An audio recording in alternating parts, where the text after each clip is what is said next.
Muy buenas, muy buenas, muy buenas. Dios le bendiga a todos los amigos y todos los hermanos que pueden vernos a través de esta transmisión. Nosotros somos faros bíblicos, siendo luz a las naciones. Gloria al Señor Siendo Jesús. luz. Faro Bíblico está en el aire y que traemos un contenido bastante nutrido para usted, para que sea de edificación a todos los amigos y todos los hermanos que puedan escucharnos a través de las redes sociales. Hoy vamos a hablar acerca de la depresión. La depresión es un tema que está muy en boga en este tiempo en que vivimos por la vida, ¿verdad?, acelerada que tenemos, tantas cosas, ¿verdad? Tantas preocupaciones, tantos proyectos que tenemos los seres humanos. Pero a veces nos dejamos arropar por esos proyectos y tantos problemas. Por eso tenemos que hablar de este tema que está también matando a muchas personas y con tantas situaciones que se presentan. Amén. Para eso hemos traído aquí a nuestra hermana y amiga, gloria al Señor. Un aplauso para ella. Esther Comas. Ya ese es parte del programa de Faro Bíblico. Claro Esther. que sí. Gloria al Señor Jesús. Mi hermano Monegro. Bien, muy buenas a todos los que están sintonizando este video. Vamos a tratar un tema hoy, vamos a decir, internacional, porque el tema de la depresión no solamente se maneja de manera local, sino a nivel mundial. Y para ello vamos a iniciar con una oración y luego vamos a leer una lectura bíblica para así dar inicio, Amén. para presentarlo a nuestro Dios. Padre, gracias te damos por el privilegio que nos das de estar aquí. Tuya es la gloria, tuya es la honra, Señor. Tú eres santo, tú eres digno de alabanza. En este programa, Señor, ayúdanos a edificar al pueblo, a todo aquel que vaya a ver este video, Señor, que sea impactado y que también educado. Te damos gracias en el nombre de Jesús. Amén. Quiero leer una porción bíblica que se encuentra en el libro de Mateo, capítulo 11, verso 28, y dice: Amén. En el nombre de Jesús: venid a mí todos los que estáis trabajados y cargados, y yo os haré descansar.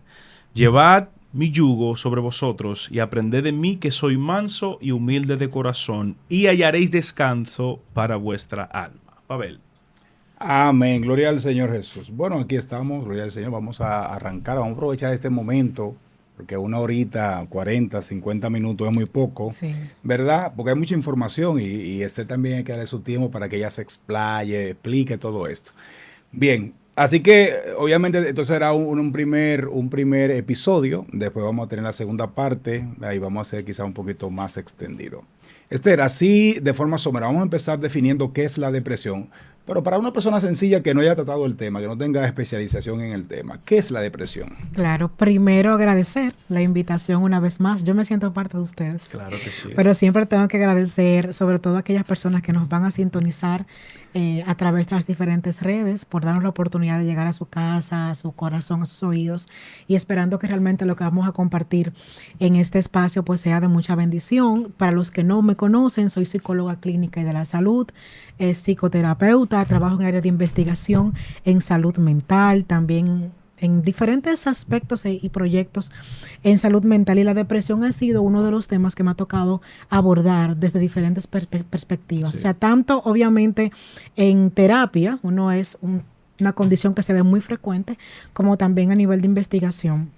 Y en muchos yo sé que ya conocen el término, muchos yo sé que ya están familiarizados con el término precisamente por lo que ustedes dijeron al principio. Es algo a nivel global que se ha convertido en una preocupación importante, Sí. sobre todo después del COVID-19. Y de alguna manera nos ha llegado información, pero es bueno siempre comenzar con esa contextualización, sabiendo que la depresión es mucho más que estar triste. O sea, no es simplemente un estado de tristeza. Se trata de un trastorno del estado del ánimo. O sea, es una afección relacionada con la salud mental que influye en diferentes áreas de la vida de la persona. Evidentemente, hay criterios diagnósticos que son necesarios para darla, para decir que una Para persona tiene determinar que depresión, está en exactamente. depresión. Pero los más prevalentes o los más importantes son un estado de tristeza profunda que ha estado presente durante la mayoría de los días, durante 2 semanas por lo menos. O sea, de donde adelante, ya hay que Exactamente. preocuparse. Pero no Sí, estamos claro. hablando de 2 semanas, bueno, 2 días. No, de que durante esas 2 semanas o la mayor parte de los días o todos los días. ese nivel de tristeza profundo. Y algo muy importante también es lo que se conoce como anedonia, que es como esa, cuando la persona pierde esa capacidad de disfrutar y de hacer las cosas que antes hacía. Es una persona que de repente dejó de hacer lo que antes hacía, se le afecta el apetito, se le afecta también la conducta del sueño. Las relaciones sociales. Claro, claro que sí. Duerme de más, duerme de menos. Entonces, las esferas de la persona en su funcionamiento están afectadas durante 2 semanas o más. Y ahí hablamos de un trastorno depresivo.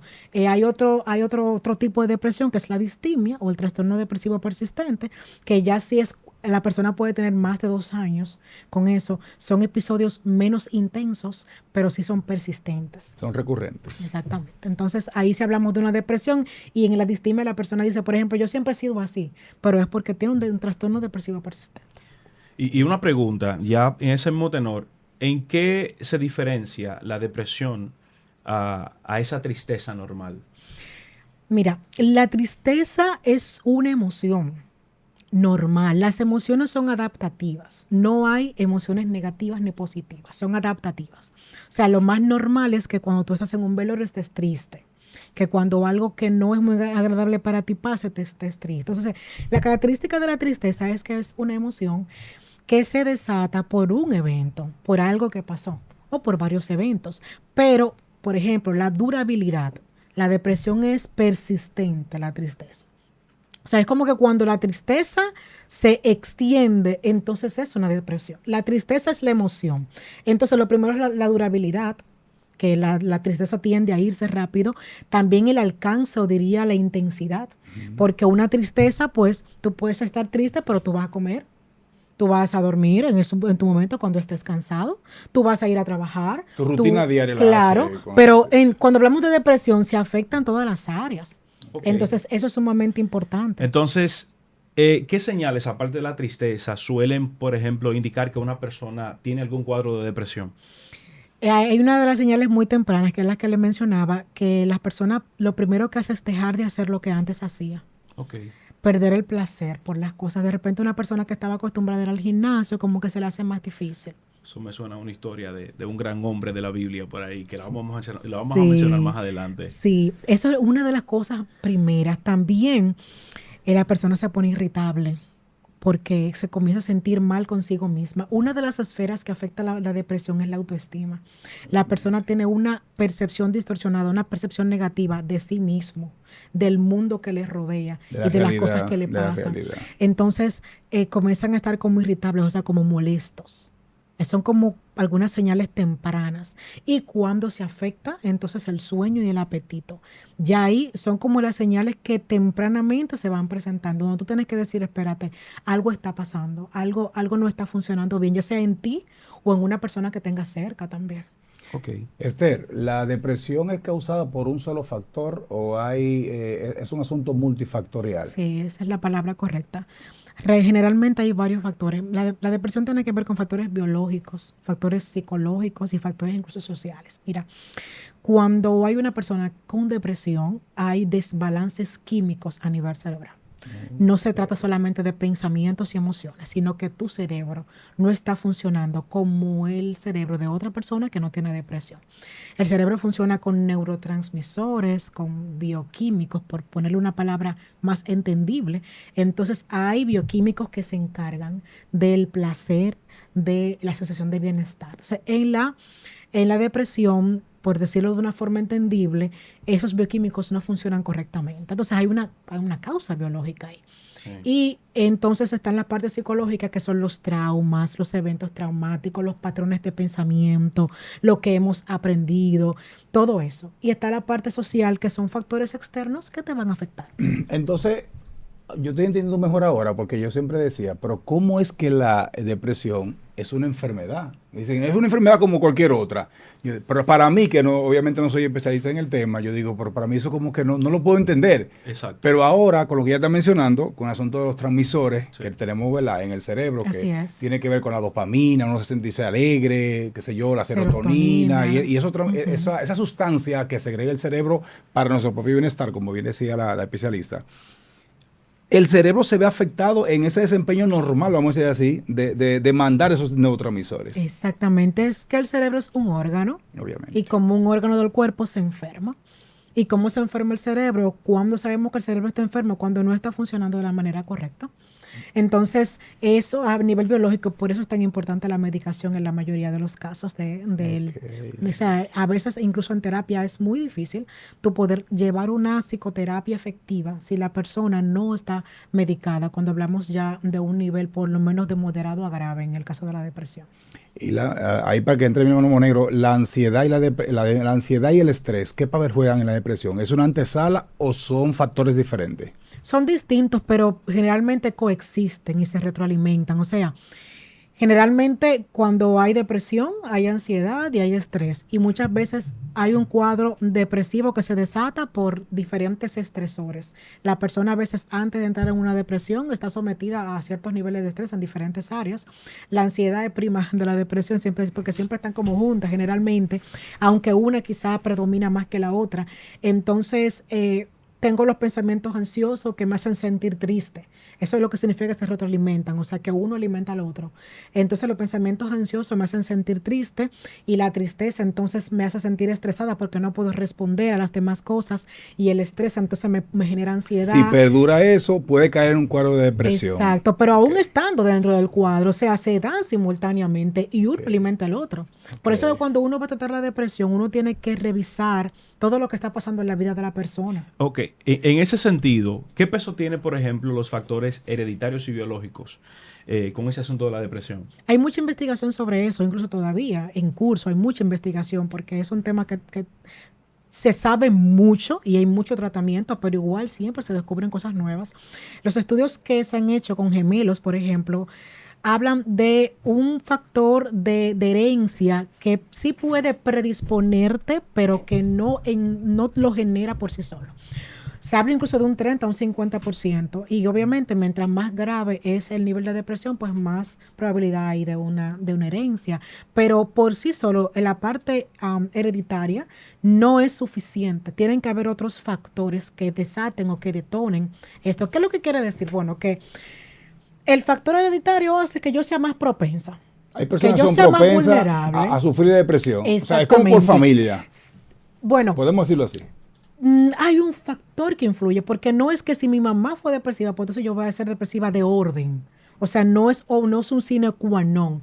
Ahora, pueden pasar, tengo que cuidarme porque yo soy más propensa a deprimirme. Okay. O sea, ¿qué quiere decir eso? Que soy más vulnerable a deprimirme.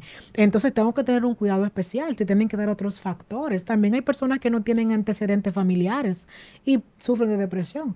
O sea, que es un factor importante que es bueno saberlo para tener un cuidado especial, pero no lo determina totalmente. O sea, sino que tienen que haber otros factores aparte de eso. Puede haber, hay posibilidades de que eso pase. Exactamente. Ahora, Esther, ¿a qué se debe que hay personas que están en un cuadro de depresión y no lo aceptan, no lo reconocen? No, yo lo que estoy es triste porque tengo un problema, pero tú ves que tiene un cuadro, o sea, con los factores que tú has mencionado, los elementos, una tristeza profunda, prolongada, no me quiero bañar, eso también puede pasar, me aíslo, es un cuadro... desconocimiento. ¿Cómo? No será por desconocimiento, o sea, como no un especialista, solamente dicen, no, yo estoy triste. Pero a lo mejor alguien especializado en la materia le puede decir, no es solamente triste que tú estás.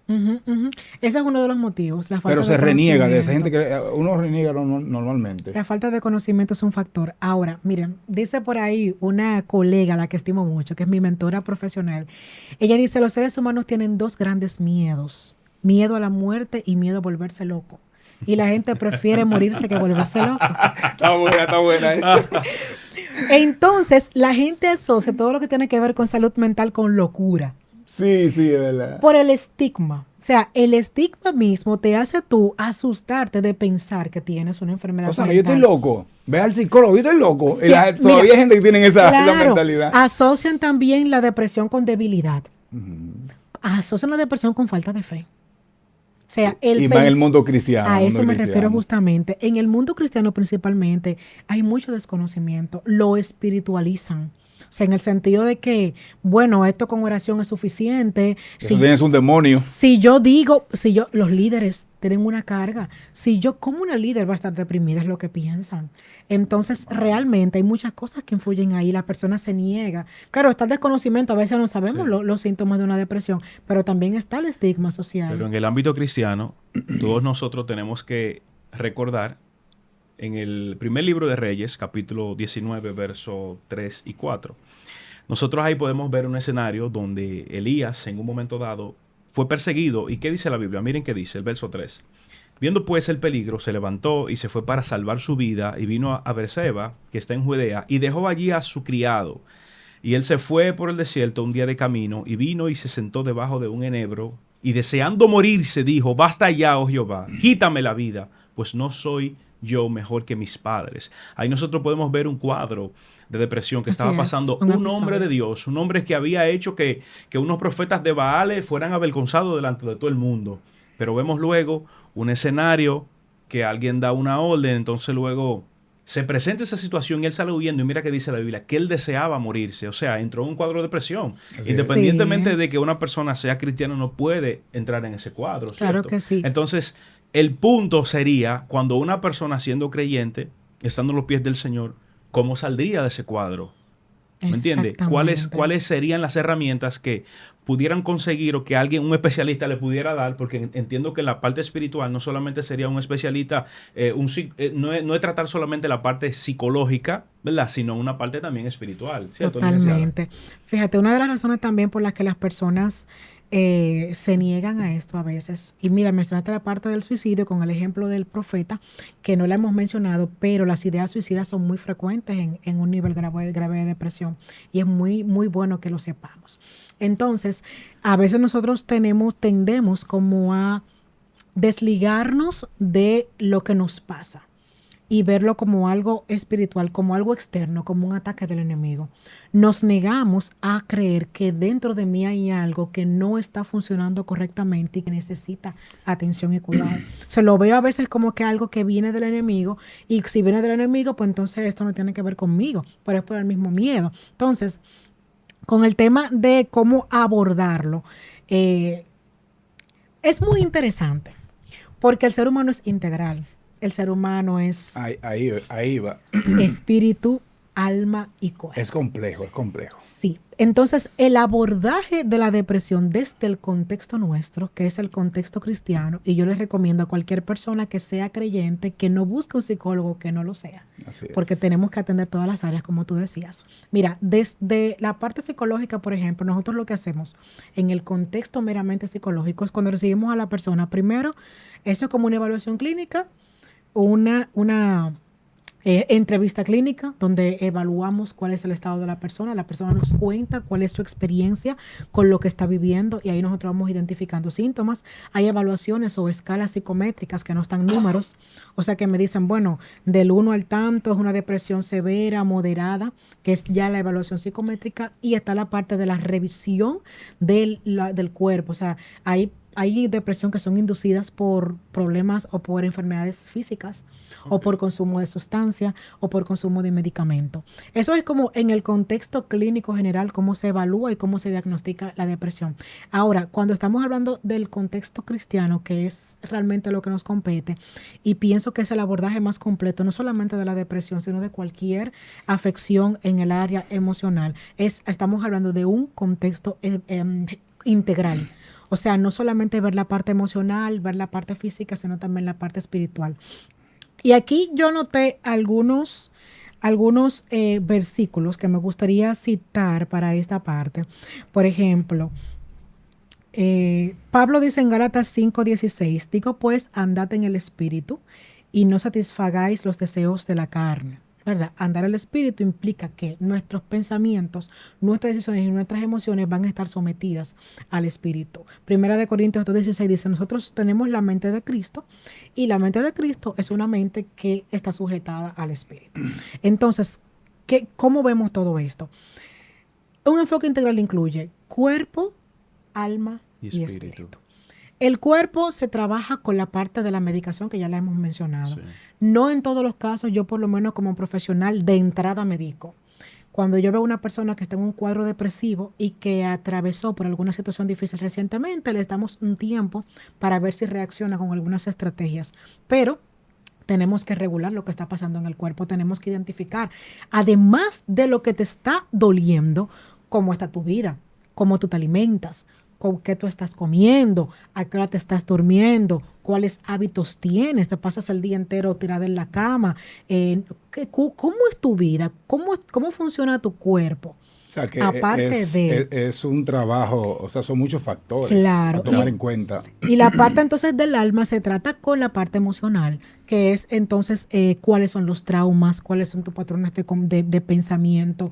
Vamos a entrar ahí en lo que está en tu mente y vamos entonces a renovar eso. ¿Cuál es la función del espíritu? Bueno, la Biblia me dice que tanto el cuerpo como la mente tienen que estar sometidas al espíritu. Y entonces tenemos que trabajar en el fortalecimiento espiritual de la persona. Sí, atender todas las áreas, obviamente, como tú dices, es un ser integral el ser humano. Ahora, Esther, yo pienso que el reto sobre todo para el liderazgo de la iglesia, es un poquito complejo. Bastante. Porque, y ahí va mucho lo que es el conocimiento, señores. Nosotros no podemos ignorar el conocimiento y la ciencia de Dios que le ha permitido que se desarrolle. Ahí entran, obviamente, los psicólogos, los psiquiatras y otros tipos de profesiones. ¿Por qué yo menciono esto? Porque yo como pastor recibo a ese creyente que está cabizbajo, está triste, tiene un cuadro. Tengo que tener conocimiento, pues si lo puedo referir, lo refiero a un, como tú decías, Claro. a un psicólogo cristiano. Tiene que haber como un equipo de acompañamiento, el trabajo pastoral también que hay que hacer con ese creyente. Yo sí pienso, Esther, quizás yo puedo estar equivocado, pero yo creo que uno a veces, con tantas cosas que hemos traído del mundo, de esa vida sin Dios, las heridas, las frustraciones, todos los problemas, esas ansiedades que se producen y esos problemas que hemos traído, una vez en la iglesia, por la misma falta de conocimiento, todos queremos atribuir al diablo, o a Satanás, a quien sea, al enemigo, me están haciendo la guerra. Pero muchas veces el enemigo sí aprovecha esas grietas emocionales que hay en mí Totalmente. para meterse por ahí, porque no es, como dice el apóstol Pablo, no podemos ignorar sus maquinaciones. Las maquinaciones del enemigo están presentes, están latentes. Ahora, el problema comienza en mí. El problema comienza en mí. Si yo tengo unas grietas, yo lo que tengo que resolver ese problema, pues si tengo unas grietas, por ahí se va a meter el enemigo. Exactamente. Entonces, el acompañamiento pastoral junto con, ¿cómo se lograría eso en la congregación? Bueno, la palabra clave es esa educación que deben recibir los pastores en este contexto. Para la consejería. Preparación. Preparación para saber cómo abordar los casos y saber que lo ideal es que haya un equipo integral, como tú lo decías al principio, Excelente. un equipo integral que acompañe a esa persona.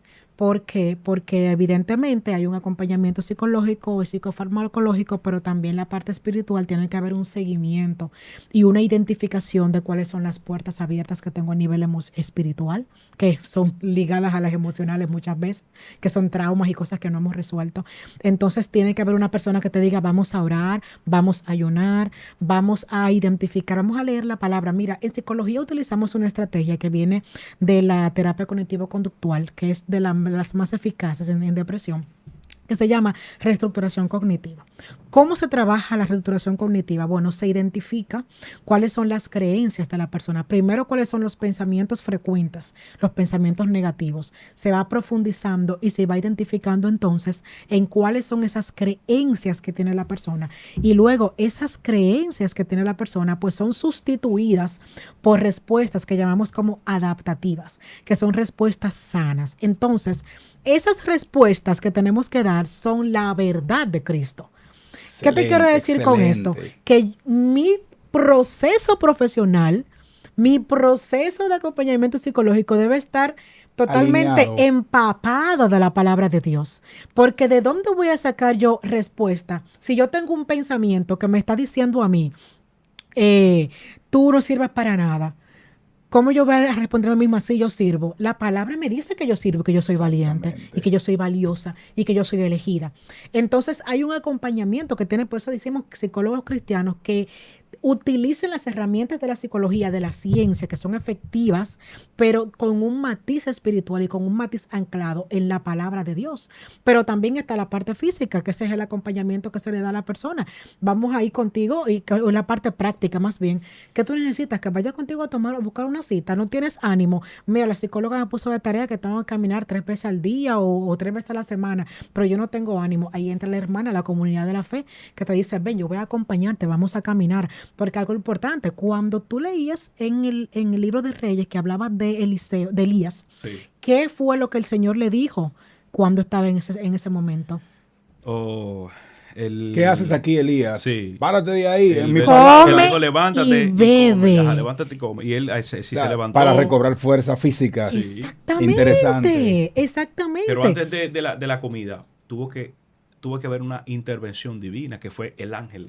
Claro que sí, ¿Entiendes? pero ¿qué le trajo la intervención Sí, divina? O sea, a comida. veces nosotros venimos donde una persona depresiva, ahora en el nombre de Jesús, sal fuera, y esa persona lo que necesita es que tú la levantes, la abraces, valides sus emociones, le acompañes en ese proceso, que lo levantes y que tú le digas que tú necesitas, sus necesidades, o sea, que ese es el acompañamiento Ahí real. cubre la pregunta que yo quería hacerle ahora, que era cómo se puede ayudar a una persona que está Excelente, en excelente. depresión. Claro, lo primero es, obviamente, y quiero que todo el que vea esto lo sepa, la oración. O sea, nosotros tenemos que orar por la gente. Eso no es negociable.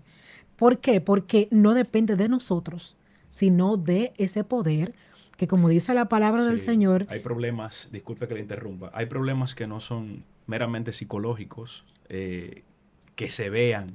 eso es profundo, claro que es sí. es algo muy, muy, muy beneficioso tú buscar un especialista que sea cristiano, según lo que hemos hablado. Porque un especialista con el conocimiento quizás es bueno, pero un especialista con el conocimiento y con Dios adentro es mucho mejor. Claro. Por eso es sí. que los cristianos tenemos que ponernos en Pero esto y prepararnos. ¿cuántas veces hay enfermos que van a los hospitales y los mismos médicos no le encuentran los problemas? El problema que tiene. Uf, No los muchísimo, encuentran. Dicen, pero yo muchísimo. te hice una radiografía y no te encontré nada. Te hice este estudio y no te encontré nada. O sea, tu problema. Nosotros mismos no sabemos dónde está. Así Están Cuando el somatizando. problema realmente es. Porque es la espiritual. ciencia está limitada, obviamente. Claro, en psicología se llama somatización. Cuando tu problema emocional pues se Pasa a lo manifiesta físico. en la parte física. Dice la palabra del Señor en Filipenses 4:6 y 7. Por nada, yo amo este versículo, o sea, yo lo atesoro en mi 4, corazón, 6. 6 y 7.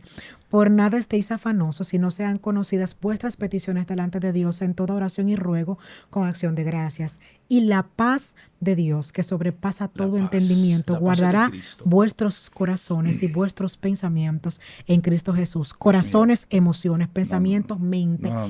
Entonces, Esos versículos son son me tesoros. mataron O sea, esos el versículos. Señor promete guardar tus emociones y tu pensamiento en Cristo, en el sacrificio de Cristo en la cruz del Calvario. Entonces, lo primero que tenemos que hacer para ayudar a una persona es presentarles la verdad de Cristo, la palabra, y en oración también pedir esa cobertura. Ahora, hay acciones prácticas. Busca ayuda de un profesional, acompáñala a las citas. Súper importante, no invalidar sus emociones, no decirle, no, tú eres una guerrera, eso es un Levántate, engaño. eso se te pasa ahorita. No te dejes engañar del diablo. No me están engañando, me siento mal. Algo no está bien en mí. Yo necesito cuidarme, yo necesito ayuda. Licenciado, y una pregunta. Una persona en depresión, en su faceta buena, ¿qué cosas? ¿Cómo así en su faceta O sea, buena? cuando digo, Explícame. cuando digo su faceta buena, En el resort, es que ¿qué está tal? en Por depresión. favor. Es que, o sea, déjame explicarme. Cuando Por digo favor. en su El peor momento de la depresión, que tú exacto, quieres decir. pero es que en el sentido bueno, pero para depresión. O sea, Ok. una persona en depresión, pero en depresión de verdad. De verdad. ¿Qué cosas hace? ¿Qué lo pueden llevar a hacer ese estado de depresión? ¿Qué causas o consecuencias puede acarrear esa ¿Cómo persona? actuaría la persona? Exacto. Eso, claro. ¿Cuáles problemas pudiera traer en la sociedad, a su familia? Problemas en todas las áreas. Problemas en la higiene, porque la persona pierde el interés por las cosas más básicas, hasta por bañarse, cambiarse y lavarse el cabello. Problemas en la interacción con su familia, porque la persona está irritable, no quiere nada y no todo el mundo Se lo entiende, aísla. se aísla. Problemas, evidentemente, de riesgo suicida, que es el más importante, ¿verdad? Son personas que llegan a un punto en el que no quieren salir de la casa, no se quieren parar de la cama, y la alimentación. Una persona que deja de comer es una persona que tiene un riesgo de también enfermarse de algo peor. Miren, hay incluso en algunos estadios de la depresión donde la persona tiene conductas de riesgo. Hay personas también que están sonrientes y que tienen algún nivel de depresión. Las conductas de riesgo son personas, por ejemplo, que aumentan la ingesta de alcohol, aumentan, si conducen a alta velocidad, que son incluso una forma de suicidarse, el suicidio enmascarado. La parte de yo me voy a alta velocidad en un motor y me estrello y me muero y la gente cree que fue un accidente, pero en verdad yo me suicidé. hay personas que se autolesionan, que la autolesión no es lo mismo que el intento suicida. Lo que se deprimen por relaciones como noviazgo de pareja, ¿cierto? Tienden a ¿Verdad? autoflagelarse. Sí, pero eso es muy común en todo tipo de problemas. O sea, no solamente personas que están relacionadas con dificultades amorosas. Ok. O sea, en adolescentes eso es muy común, incluso las autolesiones son esas acciones de hacerse daño a sí mismo porque el dolor emocional que sienten es tan grande que necesitan un dolor físico para poder estabilizarse. O sea, ellos sienten que se desahogan, no quieren quitarse la vida. Al final de cuentas, alma, cuerpo y Y espíritu. espíritu, El ser integral, exactamente, el ser así integral. es. Y señores, y tenemos que destacar, hay un aspecto espiritual muy poderoso, como tú decías, no es que el enemigo está ausente. No, no, Él está no. presente en todo eso porque ese pensamiento no lo pone Dios, realmente. Ahora, Esther, en ese punto que tú mencionas, y haciendo como un poquito de todo, ¿verdad? Un sancocho, a mi entender. Yo escucho mucho, a mí me gusta seguirlo, a mí me gusta la psicología, o sea, me gusta como espectador, o sea, porque que realmente nosotros somos seres integrales y necesitamos conocernos, ¿verdad? Cómo funcionamos. Ahora, la gente habla mucho de normalizar. Hay muchas cosas ya que se están como normalizando. Es normal que tú te sientas depresión, ok, es normal, yo puedo padecer depresión, sobre todo en el aspecto cristiano, en el mundo cristiano. No, no, uno puede padecer depresión y es verdad, obviamente como seres humanos. Ahora, el normalizar eso y que sea recurrente en mí, yo creo que no es normal. Cuando yo estudio ese caso que tú mencionaste, mi hermano Monegro, de Elías, Elías era un hombre poderoso, fuerte, no importa, tú puedes ser un hombre en Dios fuerte y caer en depresión Sí. o en situaciones, no estamos exentos. Ahora, cuando él se metió en la cueva, dice la Biblia que él quería morirse, como le dijo era el Señor. El Señor le dijo, yo te entiendo, Elías, yo te conozco, yo fui que te hice, tú estás depresivo, pero tranquilo, sigue ahí tranquilo, tómate tu agüita, tu comidita y yo vengo después. Esas no fueron las palabras del Señor. Si tú analizas bien, fue una reprensión que Dios le dio a él. ¿Qué haces aquí, Elías? Y le preguntó eso, ¿qué haces aquí? Véame favor. Ah, no, que solamente yo he quedado, que tú sabes. Y la justificación que siempre tenemos los seres humanos, pero con Dios eso no vale mucho. Sino que le dijo, ya para terminar, véteme y haz lo que tiene que hacer. Úngeme a este rey, úngeme a Eliseo para que te suceda y todo lo que ya conocemos. Lo que quiero decir con esto, concluyendo, es que yo entiendo de que acariciar ese estado a la persona, decirle que todo está bien, que puede permanecer ahí, yo creo que no es correcto. Mira, varios puntos. Primero, hubo un llamado a la acción. Y el llamado a la acción, muchas personas en depresión, una de las características más difíciles de la depresión es que la persona no ve la salida.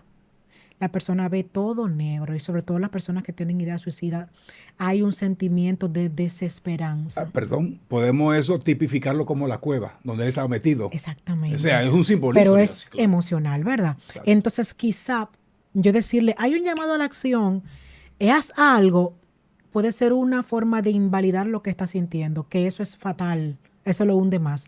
El llamado a la acción no es necesariamente que te levante, que te ponga una ropa bonita, es que llame a alguien y le diga, güey, necesito ayuda. Esa es la acción.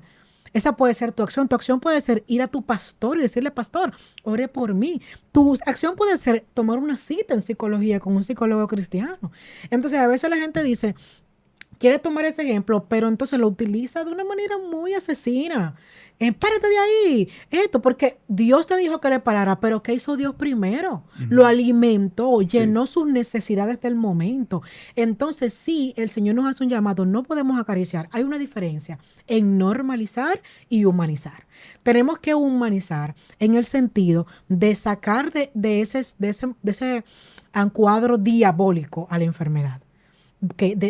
Hacer entender a la gente, mira, tú puedes estar, y eso no quiere decir que no eres una persona espiritual, ni que eres del diablo, no, tú puedes aceptarlo, hacerlo humano, pero no normalizarlo, porque entramos en el victimismo, que es estoy aquí y siempre tienen que ayudarme, siempre se convierte en un círculo vicioso. Como un paralítico. Exactamente. Entonces sí, es como hacer un poco el equilibrio. Hay un llamado a la acción, pero esa acción no tiene que ser algo con lo que tú no puedas. Esa acción es lo que tú puedes hacer. Siempre hay algo que puedes hacer. Siempre, aunque sea una mínima acción que te saque de donde estás. Entonces suena quizá un poquito cruel, pero es la realidad. Es la realidad. Tú tienes que ir, y el primer paso es buscar ayuda. Es realmente buscar ayuda, buscar a alguien, porque Lo que trabajamos con esto sabemos, solo no se puede. Mira, Eso es, sí. mira, el diablo le mete en la cabeza eso a la gente. Y yo me he topado con mucha gente dentro de la iglesia que yo los noto. Y yo le escribo, fulana, tal cosa. Tranquila, primero te dicen, yo no soy una persona mucho de hablar mis problemas. También te dicen,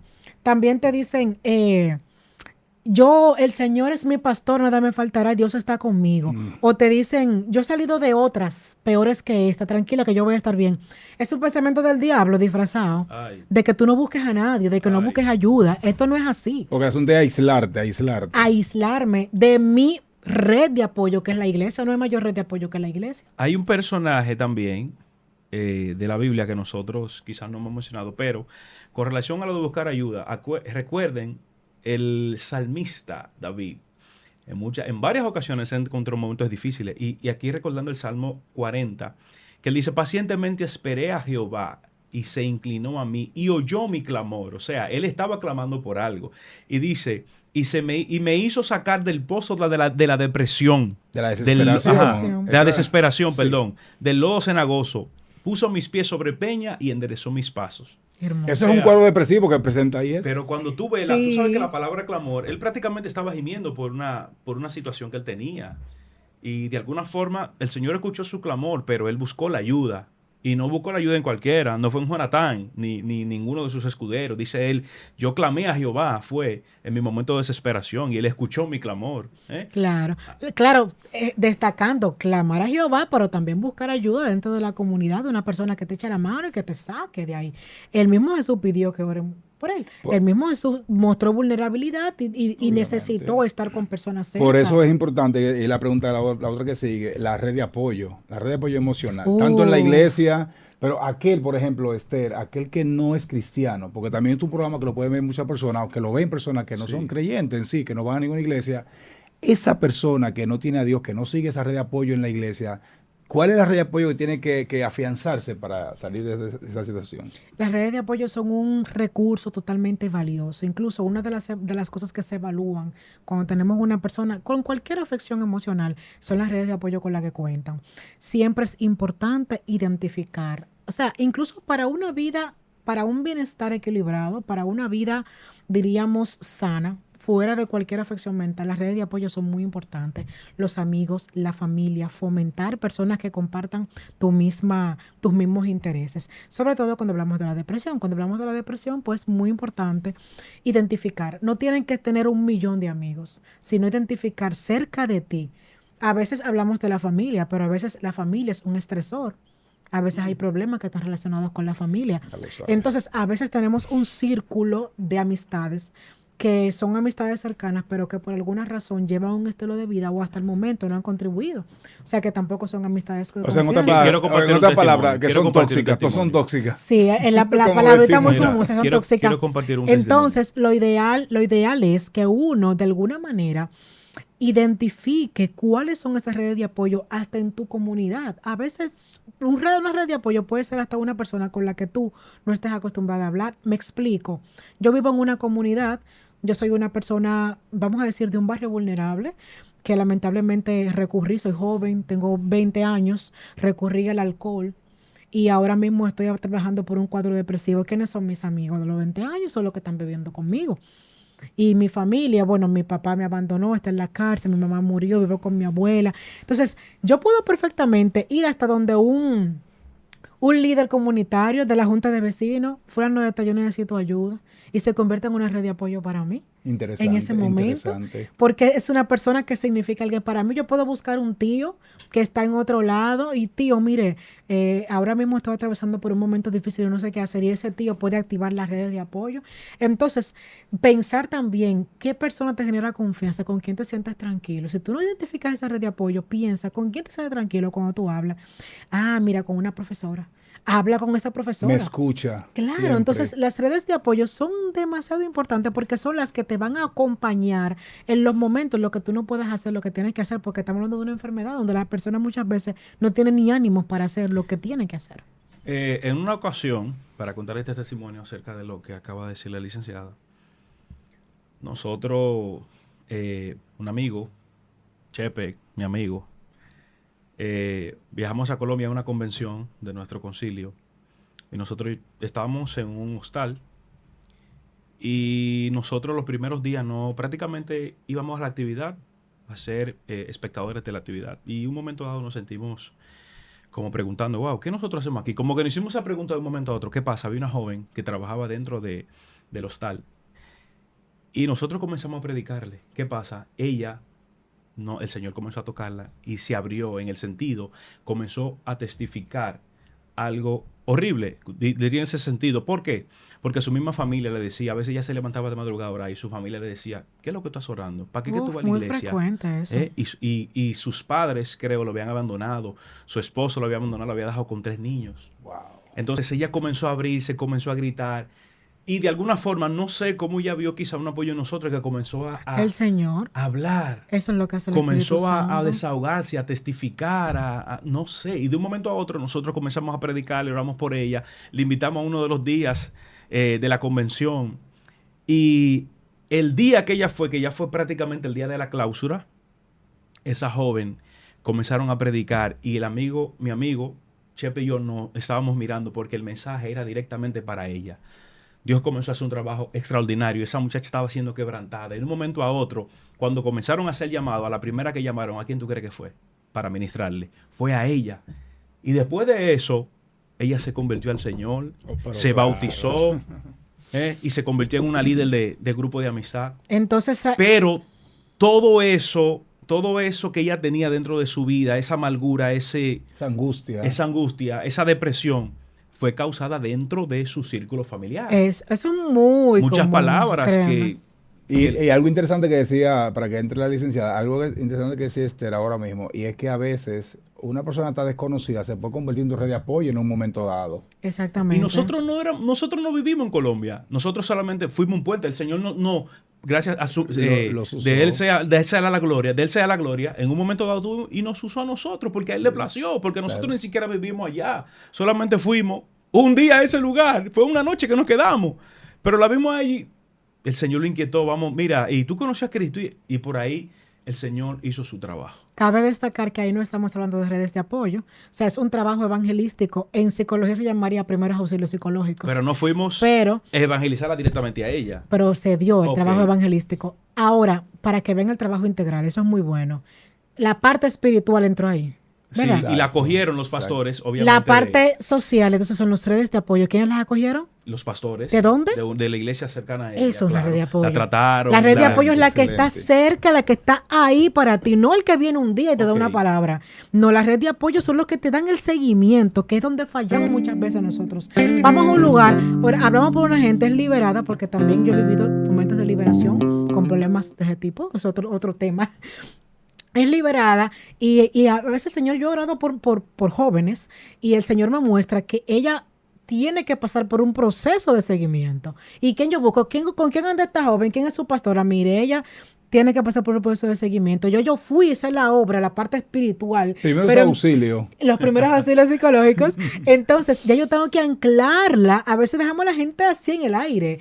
Entonces, Dios en su misericordia le manda a alguien para que la acompañe. Pero esa es la red de apoyo. Es la persona que se queda contigo y te da el seguimiento. Y ese trabajo es muy valioso en la iglesia. Tenemos que estar dispuestos como iglesia, no importa lo que tú hagas, que tú seas psicólogo, que tú no, lo que sea que tú hagas en la iglesia, tienes que convertirte en una red de apoyo. Y la red de apoyo, ¿cómo debe ser la red de apoyo? Es una persona que no invalida las emociones, que no le dice, hay personas que tienen problemas peores que tú, por ejemplo. Hay personas que tú le cuentas tu problema y te dicen, ay, mira, si tú supieras por lo que yo pasé. No, escúchala. No es el momento para decir para eso. nada. Hay en un momento que el testimonio funciona, pero no es ahí. Entonces, la red de apoyo correcta que tiene que ser la iglesia es esa, la que te diga, wow, qué bueno que hablaste conmigo, qué pena que estás pasando por este momento. La palabra mágica, ¿qué quieres que haga por ti? Ah, mira, yo tengo que tomar una cita en el hospital, pero yo no tengo ánimo. Vamos a cogértela. Esa es la red de apoyo. Mira, voy para tu casa. ¿Qué tú estás haciendo? No, yo no quiero. No, está bien. No te tienes que parar de la cama. Yo voy y te llevo un jugo. Allá. Esa es la red de apoyo que tiene que ser la iglesia. No solamente en el culto con la lengua. Porque como eso es lo más fácil. Porque es la parte integral que estamos hablando. Sí. Ahora, Esther, en ese mismo orden que tú llevas de ideas, ¿qué palabra yo nunca debo decirle a una persona que está metida en depresión? Porque no, hey, Báñate, hombre, vamos a salir para dar una vuelta. Tú no tienes nada, tú no tienes nada. Por ejemplo. Eso te lo dije, tú no tienes nada. Palabras claves. Hay personas que tienen peores problemas que tú. Eso no es para tanto. Yo una vez escuché a un consejero diciendo eso, diciendo, un joven me pidió un consejo y cuando me contó lo que le pasaba, yo le dije, muchacho, pero por Dios y eso no es para tanto. Yo dije, no, eso es invalidación emocional total. Sigue orando. Que Ay. Dios te trae la respuesta. Sigue orando, tranquila, que todo va a estar bien. No, o sea, y suena muy lindo y yo sé que lo dicen con una buena intención. Pero si tú quieres alentar a una persona, ¿tú sabes quién alienta de verdad los corazones? La palabra.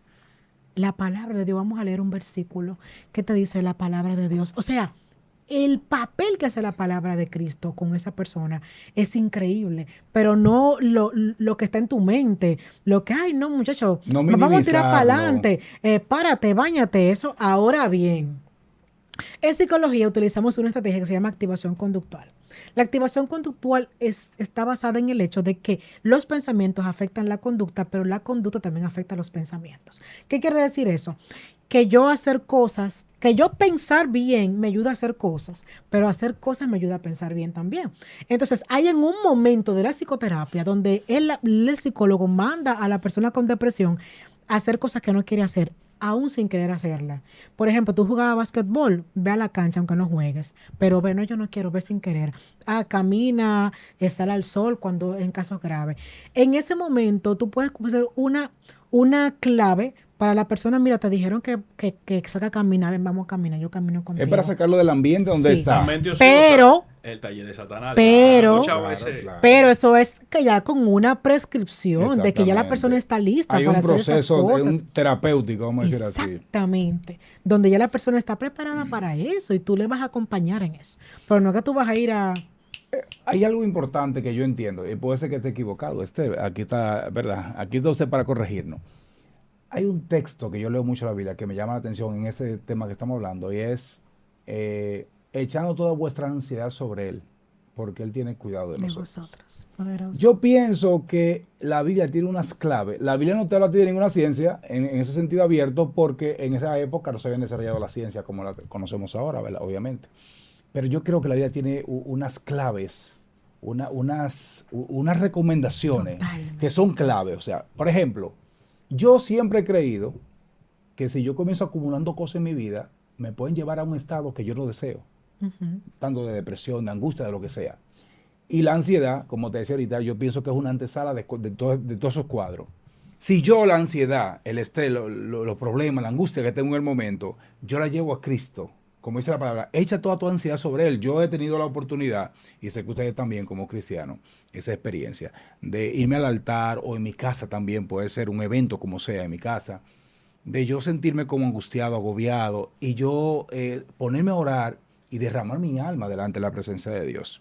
Entonces, eso, cuando yo me paro de ahí, me paro como nuevecito, como que estoy descansado, como eso que decía ahorita mi hermano Monegro, vengan a mí los que están trabajados y cargados, o sea, ya yo como que me descargué emocionalmente, y me paro de ahí nuevo, y como que me siento como flotando. Entonces, esa recomendación de echa tu ansiedad sobre Él, es para que no llegue a ese estado peor. No sé si estoy... Totalmente. La palabra de Dios es rica y completa para trabajar el alma del ser humano en todos sus estados. ¿Cuál es el problema? De que eso no es una práctica para hacerse solamente cuando estamos mal. Debe ser el constante del cristiano. Es lo que le llamamos en psicología prácticas de autocuidado. El autocuidado no es una vez al año, es diariamente. Entonces, eso es lo que te lleva a ti a no desarrollar ese cuadro más avanzado. Cuando la persona llega a ese tipo de cuadro es porque ha tenido muchas ansiedades que no ha llevado a los pies de Cristo.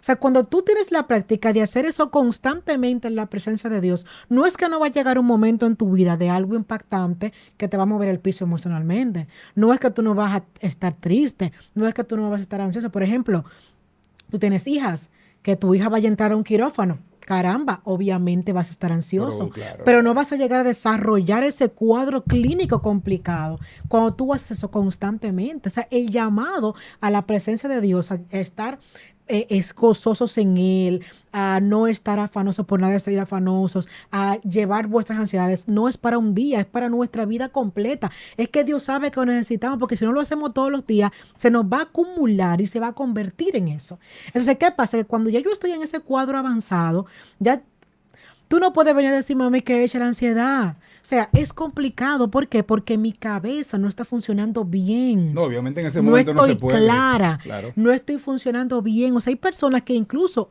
hay depresiones que hasta pueden detonar con síntomas psicóticos, de ver, escuchar, oler y percibir cosas que no están. A ese nivel puede llegar desequilibrio químico en el cerebro de una gente. Entonces, una persona que está turbada, una persona que no puede ver bien el camino, tú no puedes decirle, echa tu ansiedad ante Dios, porque no tiene esa habilidad, la perdió. Necesita alguien que lo encamine a retomarlo. Claro. Necesita estabilidad física, biológica, emocional y espiritual. No, obviamente esa recomendación es antes. Sí, y es previa. ese debe ser como el día a día El del constante, cristiano. el Pues constante. es que la Biblia es tan perfecta que nos da la medicina antes del problema. Claro. Es para evitar que lleguemos ahí. Alguien decía en una ocasión, nosotros deberíamos preocuparnos no tanto por la gota que derramó la copa, sino por tantas veces que la gota comenzó a llenar esa misma copa. Excelente. No esa última que tiene que preocuparte. Claro.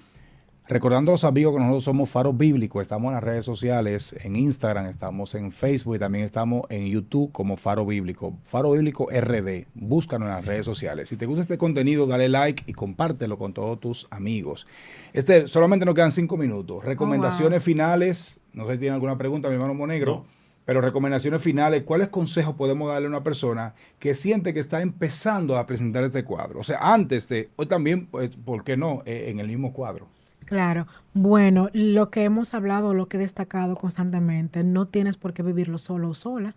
El hecho de que te sientas triste, de que sientas algunos síntomas importantes, de que no quieras hacer las cosas que antes hacías, no quiere decir que Dios te ha abandonado, no quiere decir que no eres una persona espiritual, no quiere decir que no eres amado o amada por Dios, sino que estás atravesando por un momento, es una alerta de que algo tiene que ser trabajado, de que necesitas ser ayudado y acompañado. O sea, busca ayuda. No significa que Dios te abandonó. Aquellos que quizá están viendo y no lo están atravesando, no te descuides. Esa es la palabra, el que está firme, mire que no caiga. Entonces, no nos descuidemos en nuestra vida física, emocional y espiritual. No pensemos que somos seres por separados, no somos seres integrales. Cuida tu cuerpo, cuida lo que comes, cuida la hora que te acuestas. Todo eso puede desencadenar en algo peor. Vigila tus emociones, busca acompañamiento, trabaja en tu gestión emocional y cuida tu vida espiritual. Es hora de que el pueblo de Dios entienda que el Señor nos hizo seres integrales y que todas nuestras áreas deben estar viviendo bajo la voluntad del Señor. Entonces es muy importante esto. El Señor Jesús nos dejó su palabra donde podemos encontrar ese aliento, esa clave para vivir esa vida en plenitud, y no te niegues a esto, sino que abraza esta realidad del Señor para ti. Eso. Amén, gloria al Señor. Bueno, hemos llegado al final. Lamentablemente el tiempo es muy corto, y más contando con esta especialista, gracias a Dios que contamos aquí en Faro Bíblico para todos los amigos.